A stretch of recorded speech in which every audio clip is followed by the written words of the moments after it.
Is Jerusalem's sealed gate about to open? Is Jesus about to return? There's a gate in Jerusalem that's been sealed shut for nearly 500 years. Most people walk past it. Tourists snap photos. Locals barely look. But now, something's changed. Videos are spreading. Whispers are growing louder. And one question is echoing across the internet. Is the Eastern Gate about to open? And if it is, does that mean Jesus is coming back? Some say it's just drama. Others say it's prophecy fulfilled. But the truth, it's deeper and more unsettling than either side thinks. Today, we uncover the history, the prophecy, and the controversy behind Jerusalem's sealed gate. And what we find might just change how you see the end times forever. Jerusalem is an ancient city wrapped in prophecy and surrounded by stone walls. Along those walls are 8 gates: Herod's Gate, Damascus Gate, New Gate, Jaffa Gate, Zion Gate, Dung Gate, Lion's Gate. And then there's the Eastern Gate, also called the Golden Gate, or the Gate of Mercy. This one is different. It faces the Mount of Olives, looking across the Kidron Valley. And it's the closest gate to where the Jewish temple once stood.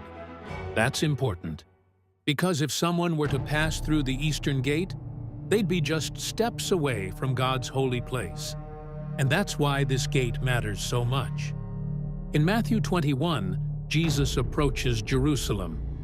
And when they drew nigh unto Jerusalem, then sent Jesus 2 disciples, saying, Ye shall find an ass tied, and a colt with her.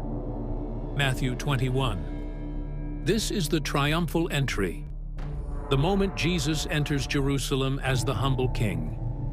And he rides down from the Mount of Olives through a gate on the eastern side of the city. But here's the twist. The Eastern Gate we see today wasn't built yet. That's right.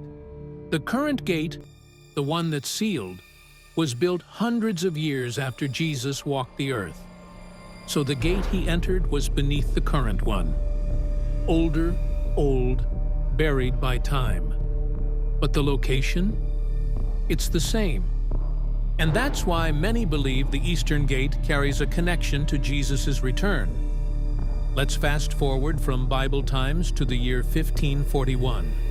The ruler of the Ottoman Empire, Suleiman the Magnificent, stood in control of Jerusalem. He wasn't a Jewish king. He wasn't a Christian emperor. He was a Muslim sultan. And yet, what he did next still has people talking nearly 500 years later. He ordered that the Eastern Gate, the one facing the Mount of Olives, be completely sealed shut, not blocked by guards, not watched from a distance, but sealed, stone by stone, foot after foot, until the entrance was filled with nearly 16 feet of cement. Why?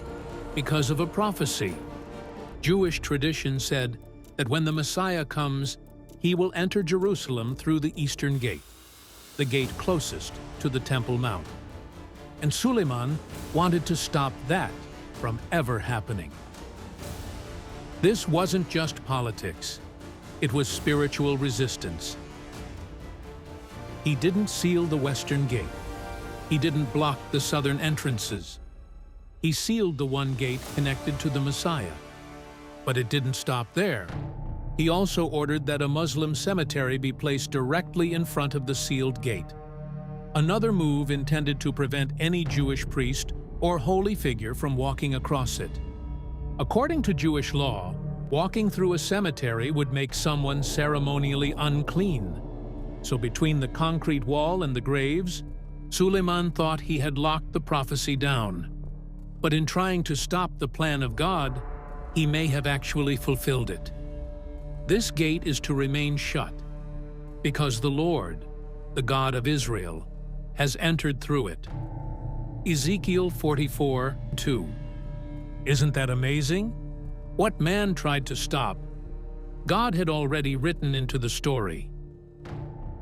Why would a ruler try to block the Messiah? Because even the enemies of God recognize his power. And that brings us to something deep. It's not just that the Eastern Gate was sealed. It's why it was sealed. Because one man thought he could stop prophecy with cement. But here's the truth. You can't brick in the plans of heaven. You can try to block the Messiah, but no gate, no ruler, no nation can stop what God has set in motion. The prophetic echoes are getting louder. That sealed gate, silent, closed, unmoving, stands like a witness to prophecy. It tells us that the world knows something is coming. It tells us that the world has tried to resist it. And it reminds us of one simple truth. You can seal a gate, but you can't seal the sky. And when Jesus comes back, he's not coming with permission. He's not waiting for cement to be cleared. He's coming in power, and every wall will fall before him. Lift up your heads, O ye gates, and be ye lift up, ye everlasting doors, and the King of glory shall come in. Psalm 24, verse 7. The prophet Ezekiel saw something extraordinary. He watched as the glory of the Lord left the temple. Then the glory of the Lord departed from over the threshold of the temple, and stopped above the mountain east of it. Ezekiel 10 verses 18 to 19. That's the Mount of Olives. But later, Ezekiel saw the glory return. Then the man brought me to the gate facing east, and I saw the glory of the God of Israel coming from the east. Ezekiel 43 verses 1 to 2. And then, God tells him something strange. This gate is to remain shut. It must not be opened, because the Lord, the God of Israel, has entered through it.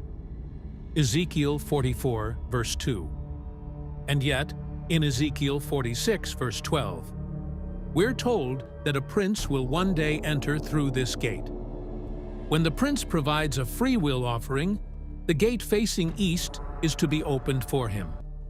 Ezekiel 46. Some say it's Jesus, the Prince of Peace, returning to reclaim his throne. Others say it's a human ruler, serving under Jesus during the future millennial kingdom. And that debate is where everything gets tense. Because if this prince is Jesus, then maybe the sealed Eastern Gate in Jerusalem today is more than just a wall. Maybe it's a countdown clock. Maybe it's the very door that Jesus will walk through at his return. But if the prince is someone else, a human leader in the millennial temple, then Ezekiel might not be talking about the current gate at all. And that raises a powerful question. Could both things be true? Could the sealed gate today be a sign for us, even if Ezekiel's prophecy points to a future temple? Let's keep going, because what happens next takes this mystery to a whole new level. If Jesus entered through the Eastern Gate once, could he do it again? And if the gate is sealed shut because of his glory, could its opening be a sign that the return of Christ is near? This is the question that has Christians around the world holding their breath. But not everything fits as perfectly as it seems. And in a moment, we're going to explore the reasons this prophecy might not refer to the current gate at all. But before we do that, let's take a closer look at where the gate leads and what's buried underneath it. The Eastern Gate seen today was built in the 6th or 7th century AD. But in 1969, archaeologist James Fleming made a discovery. While walking near the Eastern Gate after a rainstorm, he fell into a hole and found himself standing in front of a much older gate, buried below the modern one. It was sealed, covered in ancient stone, and located directly beneath today's Eastern Gate. This would have been the gate standing in Jesus' day. This is the gate he would have passed through when he entered the city on Palm Sunday. But it's also underground, and not part of the wall that surrounds the modern Old City. So when Ezekiel talks about the gate facing east, was he talking about this one? Or a completely different one, still to come? Let's find out. Ezekiel doesn't just describe a gate. He describes an entire temple and the city around it. And it's not the Jerusalem we know today. Ezekiel's temple is massive, far larger than Solomon's temple or the one from Jesus' time. He describes detailed measurements, courtyards, chambers, and laws that never existed in the previous temples. And the Jerusalem in Ezekiel's vision? It has 12 gates, not 8. Ezekiel 48:30-35. This isn't a rebuilt version of the old city. It's a future city, a millennial city, part of the kingdom that Jesus will rule after his return. So what does that mean? If Ezekiel's vision is pointing to the millennial kingdom, then the gate facing east isn't the one sealed today. It's a future gate, in a future temple, in a future Jerusalem. In this new temple, the glory of the Lord never leaves. The east gate stays shut as a symbol. God is here to stay. And when the prince comes to worship, the gate opens only for him, and then shuts again. Now, here's the key. This prince isn't Jesus. The prince is to provide a bull as a sin offering for himself and for all the people of the land. Ezekiel 45:22. Jesus never needed a sin offering, so this prince is human, a ruler under Jesus, not above him. That tells us that Ezekiel's gate is not the gate we see today. It's something still to come. Even with all that said, there's something undeniable about the current sealed gate. It may not be the gate in Ezekiel, but it represents something powerful, a place where prophecy, politics, and faith collide. A gate that foreign rulers sealed out of fear of the Messiah. A gate that faces the Mount of Olives, the very place Jesus will stand when he returns. And his feet shall stand in that day upon the Mount of Olives. Zechariah 14:4. That's not symbolism, that's future reality. Jesus is coming again, and whether he enters through that sealed gate or through a new one we haven't seen yet, he will return to Jerusalem, and nothing will stop him. Think about it. A man tried to stop the Messiah with concrete and tombstones. He thought he could block the Lord of Glory with stone and mortar. But you can't seal shut the plans of God. Not with bricks, not with politics, not with fear. The truth is, Jesus has already come once. He already broke open the grave. And when he returns, every gate will fall before him. The sealed gate of Jerusalem is a reminder. You can try to shut him out, but one day, every eye will see him. That's the question, isn't it? Will the eastern gate physically open? Maybe. But even if it doesn't, Jesus doesn't need a gate to walk into Jerusalem. He made the mountains. He built the city. He formed the earth. And when he returns, nothing will stand in his way. The sealed gate in Jerusalem is a mystery, but the return of Jesus? That's a guarantee. For as the lightning cometh out of the east, and shineth even unto the west, so shall also the coming of the Son of Man be. Matthew 24:27. Don't wait for a gate to open. Open your heart now, because the King is coming. Here's the truth most people miss. Jesus explained the 4 signs will take place before the second coming of Christ. So let's look at Matthew chapter 24, where the disciples asked him, "What will be the signs or signals of your return?" What would we do if we don't know when it's going to happen? To their inquiry, Jesus gave a direct and unambiguous answer. We can thank God that he responded in such a straightforward manner. In the book of Revelation, he gives a much more detailed and comprehensive response, but here he gives a rundown of the signs that will precede his arrival. The disciples approached Jesus secretly as he was seated on the Mount of Olives. Later, Jesus sat on the Mount of Olives. His disciples came to him privately and said, "Tell us, when will all this happen? What sign will signal your return and the end of the world?" Jesus told them, "Don't let anyone mislead you, for many will come in my name, claiming, 'I am the Messiah.' They will deceive many, and you will hear of wars and threats of wars. But don't panic. Yes, these things must take place, but the end won't follow immediately. Nation will go to war against nation, and kingdom against kingdom. There will be famines and earthquakes in many parts of the world.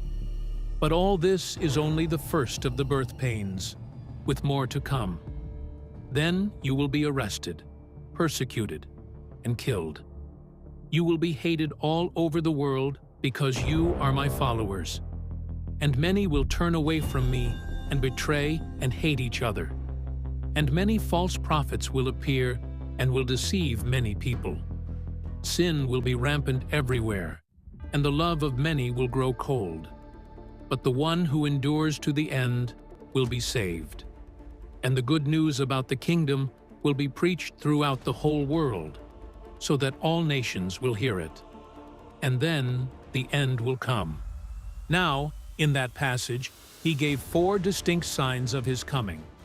One of the 4 signs is already there, while the other 3 are not. That is why, I say, we are in the beginning of the end times.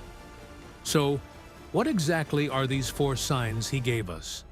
The first is clearly disasters in the world, and he mentions, for example, wars, famines, and earthquakes. These are certainly happening, but they have been happening for over 2,000 years. They are getting more intense. So we certainly are in this first sign. There are already wars, rumors of wars, earthquakes, and famine. Jesus says, "Don't be deceived." He says that again and again, all the way through. As we get nearer to the end, the danger is deception, both inside and outside the church. In this case, he says, from false Christs, false messiahs, people who will take advantage of the turmoil of natural disasters to present themselves as saviors. There are well-known examples of people who pretended to be saviors and led people into desert locations, only to end in tragedy. However, there are many false Christs, false saviors, who claim to be the promised deliverer from all our troubles. The more problems there are, the more false deliverers there would be. But, as Jesus advises us, don't be alarmed. Don't be worried when you learn of a new war, a new tragedy, or a new famine breaking out. He said something astonishing. These are painful events, but they are not pangs of death. They are birth pains. So when you read of disasters in the media, these are the pains that mean something new is about to be born. This should completely change our attitude. We know what the world is coming to. We should not be alarmed or dismayed, not as worried as the world will be about these things. Disasters in the world are the pain of birth in a new world that is to be born. Therefore, we are very different. We have sympathy for those who are suffering disasters, and hopefully we express it in help. But in our hearts, we are not alarmed. We are hopeful. We are looking for a new birth of a new world, and therefore we are not dismayed or depressed by all the problems in the world. In short, Jesus' advice to us would be not to panic, not to be disturbed, but even to rejoice and say, "These are all signs of something new happening." The second sign. The second sign of his coming is not in the world, but in the church. Disasters in the world are the first sign. The church, not the world, is the second sign of his coming. Just as he divided the first sign into three parts, wars, earthquakes, and famines, he divides the second sign into three parts, all of which occur within the church. The first is persecution, that we will be hated in every nation. The second aspect of this sign would be a significant reduction in the church's size. Most people's love will grow cold.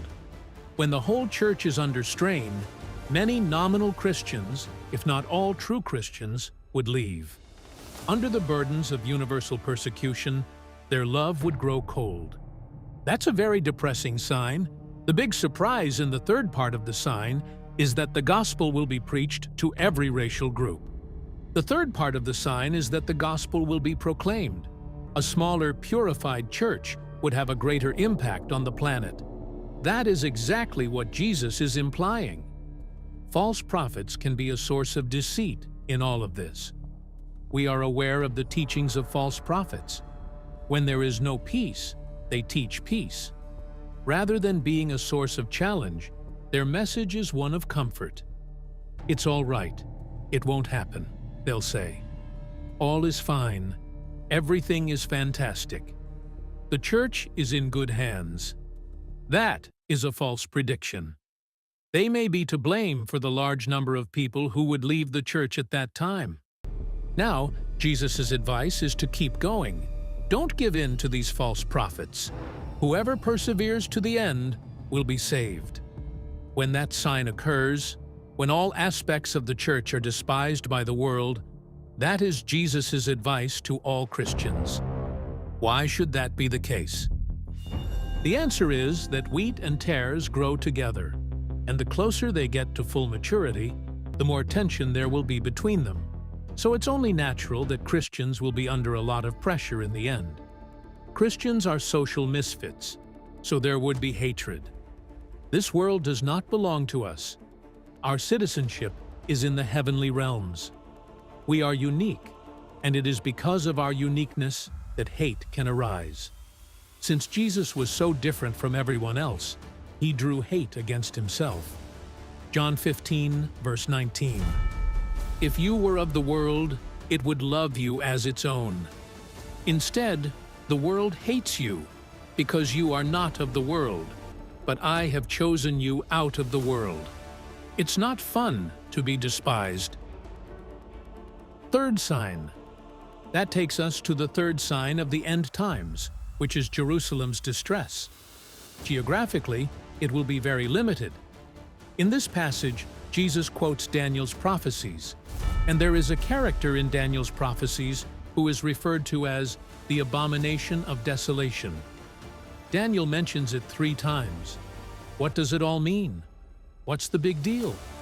It's about a human being, a man, who establishes himself in the very city of God, calls himself God, and refuses to accept anyone else's will above his own. A tyrant whose arrival will have global ramifications, but who will be centered in Jerusalem, the city of God, the holy place. Then Jesus says that the fourth sign of his coming will come immediately after that. So we shall know when he is coming. We shall be ready. When that sign comes, there will be no danger of false prophets or false messiahs. There will be no deception. It will be too quick. What will happen is that all natural light will be switched off. The sun will go dark. The stars will fall. There are many predictions of this all the way through the Bible. Isaiah predicts it. The heavens will be rolled up like a carpet. All the stars of heaven will be dissolved. The skies will be rolled up like a scroll, and all their stars will fall like withered leaves from the vine, like foliage from the fig tree, leaving only artificial light to illuminate the earth. What is happening? What is going on? People may ask. This is it, Christians will exclaim. The sun, stars, and moon stop shining right before that happens. God turns off the lights of heaven to prepare for the blaze of light from the lightning that will mark his return. Then he comes on the clouds back to planet Earth, and we meet him. We are not meeting in an earthly stadium because there isn't one large enough to accommodate such a large crowd. We'll reach him in the air, and that'll suffice. Isn't that a fantastic prospect? When you see all these things, you know he is at the gates, just about to walk through, he says. Then Jesus gives a very simple statement about a fig tree, and this is where many Christians have gone astray. He says, "Now learn this lesson from the fig tree. As soon as its twigs get tender and its leaves come out, you know that summer is near." Jesus is telling us that when you notice all these events happen, you know that we are there. Now that analogy of the fig tree is not an allegory. It is a straightforward analogy from everyday experiences, such as Jesus often presented in his teaching. You see the fig tree doing this, you say the summer is coming, and it will come. In the same style, when you notice these 4 signs, you know that summer is coming.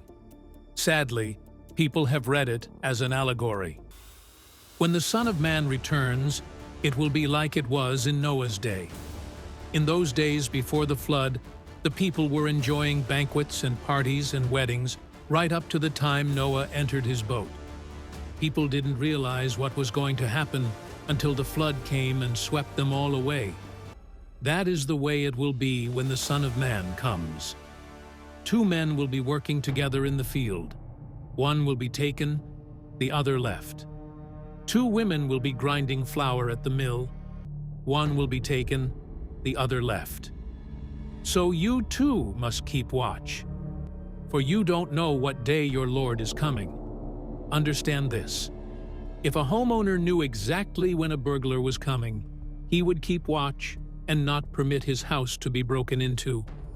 You also must be ready all the time, for the Son of Man will come when least expected. A faithful, sensible servant is one to whom the master can give the responsibility of managing his other household servants and feeding them. If the master returns and finds that the servant has done a good job, there will be a reward. I tell you the truth, the master will put that servant in charge of all he owns. But what if the servant is evil and thinks, "My master won't be back for a while," and he begins beating the other servants, partying, and getting drunk? The master will return unannounced and unexpected, and he will cut the servant to pieces and assign him a place with the hypocrites. In that place there will be weeping and gnashing of teeth. Matthew 24. In the remainder of this sermon, Jesus goes on to 3 parables, which are the wise virgins whose lamps were still burning when the bridegroom came, the foolish bridesmaids whose lamps had gone out, and the parable of the wise and foolish virgins. They had gone away to try to get some oil, but they had missed the bridegroom's arrival and thus were unable to attend the wedding. Then he moved on to the parable of the talents, in which some people received 10 talents, others 5, and then someone received none. The master left and returned, asking, "Now, what have you done with the talents I've left with you?" "I've got another 10, the man with 10 said. "I've got another 5, the man with 5 said. "I haven't done anything about it," said the man who had 1. "I buried it, because I know you're a hard man, who reaps where he hasn't sown, and wants payment from me." What a horrible thing to say. We look at what Jesus said and what the master said to him after that. The final passage is not a parable, but rather a straight prediction involving an analogy of sheep and goats. He finished that parable with dividing nations, everybody, and telling them why he divided them, because those who are on his left hand are those who ignored Christ in Christians. Insofar as they didn't help the least of these, his brothers, they were doing it not to him. But to the people on his right, he said, "You saw Christ in my brethren, and inasmuch as you did it to the least of these, my brethren, you did it to me." He is not dividing people into those who did philanthropy and those who didn't. The key is the meaning of the word brethren. When Christ said brethren, he always meant his own followers. Go and tell my brethren that I have risen from the dead." In the teaching of Jesus, brethren is a key word. It means those who follow me. He is simply saying, whatever you have done to Christians, or not done for them, was done to me or for me, or not for me. Their attitude toward Christ is revealed by their attitude to Christians, and that is the principle on which they are divided. Now let us consider all that we have seen in the passage. First, there is a warning that nobody has God's diary, that not even Jesus knew the date of his return. Angels didn't know it, and no man knew it. We should have a healthy ignorance of the date of his return. Nearer the time, as we watch for the signs, we will know. Mark 13:32. No one knows about that day or hour, not even the angels in heaven, nor the Son, but only the Father. Did you notice that one word appeared in all three parables? The parable of the home, the parable of the virgins, and the parable of the talents? The householder was a long time returning. The bridegroom was a long time coming. And the person who gave the talents was gone for a long time. He is looking for your faithfulness when he was away a long time. That is what he wants. He will say, "Well done, good and faithful servant. Enter into the joy of your Lord." There will be this separation in his coming between the faithful who have continued to do what he has left them to do, those who have every day remembered that he is coming back and who have kept to the job and endured the suffering and been his good and faithful servants, and those who, because he has not come soon, have fallen into bad ways. Their lamp has gone out, and they no longer shine for Jesus, and they have buried their talents. In the book of Proverbs, we are warned that where there is no vision, the people cast off restraint. Proverbs 29:18. NIV, or perish, KJV. There are two main objectives of the end-time church. God has in view as he brings about the restoration of the church. Let's look first at God's purpose to restore unity to the church, or bring the church into unity. The church has a task to complete before Jesus can come back. Matthew 24:14 reads, "And this gospel of the kingdom will be preached in the whole world as a testimony to all nations, and then the end will come." All four Gospels conclude with this commission to the apostles, and through them to the Church universal. Disciples are to be made from every nation. It is God's desire and intention to have within his family humans from every tribe and language and people and nation. Revelation 5:9-7-9. Revelation 5:9. And they sang a new song, saying, "You are worthy to take the scroll and to open its seals, because you were slain, and with your blood you purchased for God persons from every tribe and language and people and nation." Revelation 7:9. After this I looked, and there before me was a great multitude that no one could count, from every nation, tribe, people, and language, standing before the throne and before the Lamb. They were wearing white robes and were holding palm branches in their hands. Let us examine the great commission of Jesus Christ to his disciples after his resurrection. Jesus came and spoke to them, the disciples, saying, "Then Jesus came to them and said, 'All authority in heaven and on earth has been given to me. Therefore go and make disciples of all nations, baptizing them in the name of the Father, and of the Son, and of the Holy Spirit, and teaching them to obey everything I have commanded you. And surely I am with you always, to the very end of the age.'" Matthew 28:18-20. There is a critical word here, therefore. We must never ignore the word therefore when we find it in Scripture. When you find a therefore in the Bible, you need to ask what it's there for. Jesus says, "All authority has been given to me. Go therefore." Why therefore? The authority was given by God the Father to Jesus, the Son, after his death and resurrection. Jesus, in turn, here transmits that authority to his disciples. In other words, he is saying, "All authority was given to me. Now you go and exercise that authority on my behalf. The authority is vested in my name. As you go in my name, you have my authority." Authority is only effective when it is exercised. A man can have authority and never use it, and nobody would ever know that he had that authority. So it is with the authority Jesus Christ has given us. It is given to us, but it is only useful if we use it. The only way the world will acknowledge the authority given to Jesus Christ as a result of his death and resurrection is for us, his followers, to exercise it on his behalf. Otherwise, the world is unaware of what Jesus has accomplished. It does not know that the Father has committed all authority to the Son. Only through our obedience to the commission of Jesus can the world ever be brought face to face with the fact that there is a King of kings and a Lord of lords, whose name is Jesus, and all authority is given to him. We are accountable for demonstrating this to the world.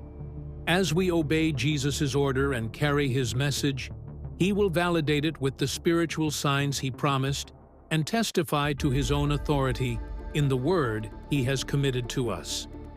There is one other reason why he says, "All authority is given to me. Go therefore." As a result, go therefore. There are several areas where traveling is extremely difficult. There are governments on the planet that oppose or refuse to preach the gospel. Today, there are many locked doors. But Jesus responds, "If you will go and follow me, remember that I have the authority. If you speak to me about it, I'll open those closed doors for you. I'll find a path where there isn't one. I will make it possible for you to follow me if you are willing to do so." The church's safety and progress are dependent on bold, optimistic outreach. That means not being afraid, not focusing solely on survival, and not hiding in a cave with some hoarded groceries. Bold, constructive outreach in obedience to the Lord is the path to safety and success. When we view the harvest from God's standpoint, we see that the initiative in world affairs is with the church. Seldom do God's people seem to realize that. The initiative is not about politicians, scientists, or military commanders, but about the people of God, the church. God will never allow the initiative to pass into other hands, while the church is here as the representative of his Son, Jesus Christ. We must have the right relationship with the ministries, the authorities that Jesus establishes in his church. This will set us in the right relationship with our fellow believers. We will then speak the truth in love, and as we speak the truth in love, under discipline and authority, we will cease to be spiritually dull infants. We are growing up into Christ. He is always the ultimate objective. We become members of this whole body, which is fitted and held together by what every joint supplies, where every individual part does its proper job. As a result, the body naturally grows out of its own inner resources and life. It achieves the building up of itself in love. Many seem to be confused because they do not understand the book of Revelation. However, what if there was an animation showing the entire book? Well, we created that. And to watch that, click here.